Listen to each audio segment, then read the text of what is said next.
Now, hawks came a long way. People don't realize, and unless you saw them, which no one was here, so we get into it. Maybe in the near future, I could get him, explain to him, have him explain how he was.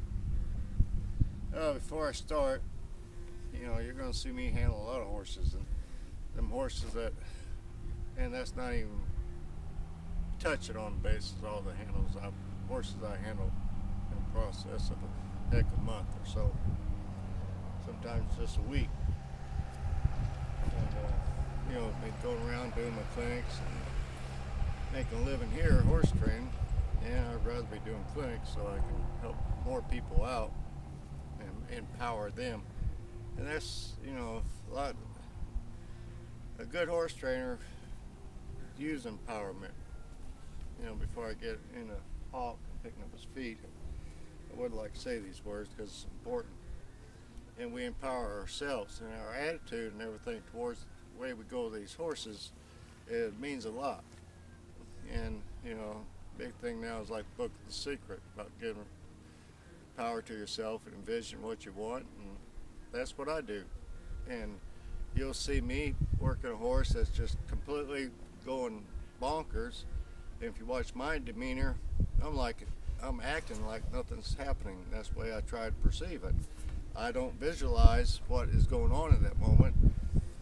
Sure, I'm aware of my surroundings and I'll take care of it, but I visualize that everything's going fine. And that's what you need to do.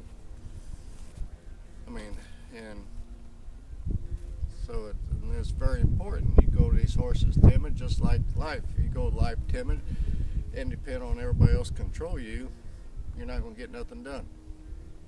And because people are manipulative and,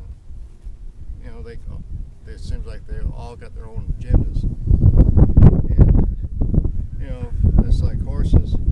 We do things to them that we think we're making them happy, but we're not. All we're doing is creating a monster with the treats and everything, when in reality you should be giving them leadership so they can relax and don't be cruel, but just be their leader. It's that bottom line, because they need a leader.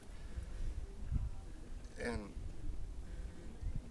to me, that's where everything's getting lost nowadays. A lot of people want these horses to love them like they're a person, and most time them type people are losing out somewhere in a relationship or in themselves. So you always got to look in yourselves, and I hate looking at myself sometimes, because fortunately or unfortunately, depends how you want to look at it, I can see my faults. But the big thing, I can change them. And it's up to me. I got the power to it. I know I got the power. And how people relate to me, I got the power how to it. I don't like people that are really controlling and out for themselves, and they look out to whatever they do for you, you better watch it, because they're out to get you in the back because they want something in return. They're not doing it for the real reasons. Me, when I do something for somebody, it's because I want to. There's no monetary value in it or nothing. I give a lot of horse training away, and of course I pay for it in some ways, but in other ways, in the long run, I gain, because when I do something for people, I do it for the right reasons, not for the wrong.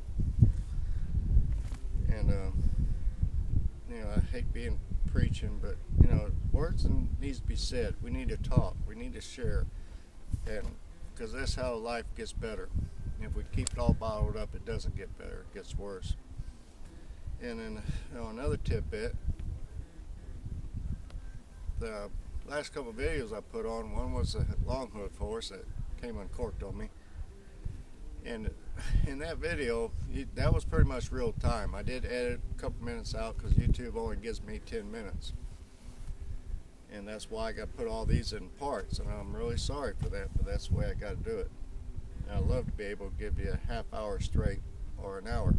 But unfortunately, I can't get on a certain TV station because I don't have the finances. But YouTube does give me this opportunity to share what I do, and I keep it real. I'm not going to show you a finished horse how to get on, and I'm going to show. And yes, a lot of times on like that one paint horse, I rode on one take for the first time, and I had Tiffany help me. Yeah, usually I do more prep work on their mouth. But I know when I shoot these videos, I approach this like what you would do out there. In other words, I know most people are not going to take the time to develop their mouth. So I got to show a safe way to get on these horses, and then through the process how you develop them as you ride them, because everybody's in such a hurry to ride them. So some of this stuff I actually personally per se wouldn't do. I'd go a little bit slower, but I know the reality of the way people are. So what I do, I give them options. That's basically, and so I'll show them, what rides, and like that one paint horse. Yeah, he didn't know what the bit was, but my main concern on that video was just get his feet moving out. Now the long hoof horse, he was told to us, me and Nikki, that he was broke to ride, and like I said, that was all filmed in real time. That's pretty much real time. I only took a couple minutes out. I didn't lunch him and wear him out, because I cannot see what that horse is truly about if I wear him out. I want him to be fresh and me get on him and see, because my job over there is to evaluate these horses and see where they're at. And yes, I'm taking a chance. And now, would I advise the average person to do that? No, that's where that one, when I show the evaluation, that's what I do, and they would tell me.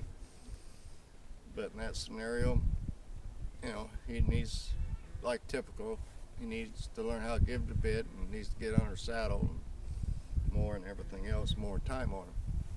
And at my clinics, I run more horses that people are riding these horses on a trail, and I wouldn't do it. I mean, they don't give to the bit, and that's the biggest thing I see. Horses don't truly give to the bit, don't know what that bit is, and they get in trouble, and the horse spooks, and there's no control. They don't have no tools. And in the process of all these videos and the upcoming videos, I'm going to hopefully give y'all out there tools to work with. And I'm going to be using real horses. I'm going to be using horses that got an attitude and everything.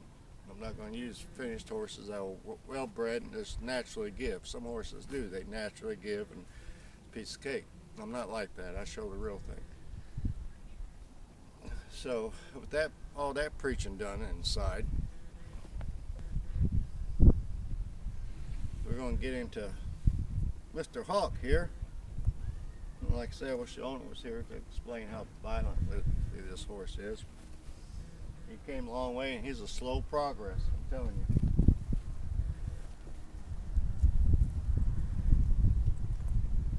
But, like today, he come trotting with my clicker and everything I've done with him. Today, when I walked down there in his pen, he's sort of in a holding area, but it's big enough where he can move away from it if he wants to. But he come trotting right up to me, put himself in his pen. I put the halter on him and let it go.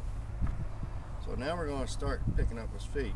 And in previous episodes, you saw me use my flag work, was all prep work for this time. And I did throw some ropes at him and everything to get him used to the ropes. Now this horse, like I said, in the past, he's been fairly violent. He used to charge and strike people and kick at them. So I got certain things I do before I get to this point. Like flag work that gets them used to things hitting them on the legs and something coming at them. And this is where I'll use my rope again for my safety. And I do this in increments. I don't just grab a leg and hold it. So what I'm going to start doing is just tapping on his leg and get him to pick up on his own. I'll start with lighter taps, then I'll increase it until he picks it up. As soon as he picks it up, I release. And because that was sort of is my foundation for me reaching down there and pick up his foot. And after he'll hold for a minute, I'm going to drop the rope so I can teach him to give to the pressure and hold it.